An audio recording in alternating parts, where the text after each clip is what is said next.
কথায় আছে না, যেখানে বাঘের ভয় সেখানেই সন্ধ্যা হয়। ঠিক তাই হলো। সেই বেলগাছের তলা দিয়েই যেতে হবে এখন। সেই মন্দিরের পুরোহিতটা মরে গিয়ে ব্রহ্মদত্ত হয়েছে। এই বেলগাছেই তার বাস। শুনেছি অনেকেই নাকি তাকে দেখেছে।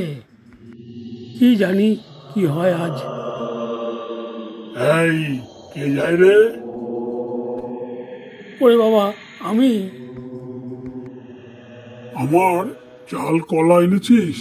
সেই কখন থেকে না খেয়ে পড়ে আছি। গাছের বেলগুলো সব মরকটরা পেরে নিয়ে গেল। আমি এখন কি খাই? দে আমার চাল কলা দে। আমি এখন চাল কলা পাই কোথায়? যাই বাড়ি গিয়ে নিয়ে আসি। বাড়ি গিয়ে আবার আসবি তো?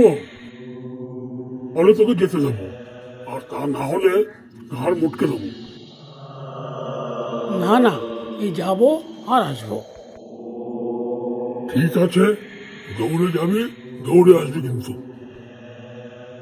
হ্যাঁ হ্যাঁ, এই দৌড়ে যাব আর দৌড়ে আসবো। ঠিক আছে, তাড়াতাড়ি যা আর তাড়াতাড়ি আসবি।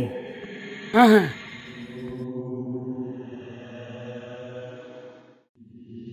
সেই কতক্ষণ বসে আছি, এখনো এলো না। না, মানুষদের আর বিশ্বাস করা যায় না।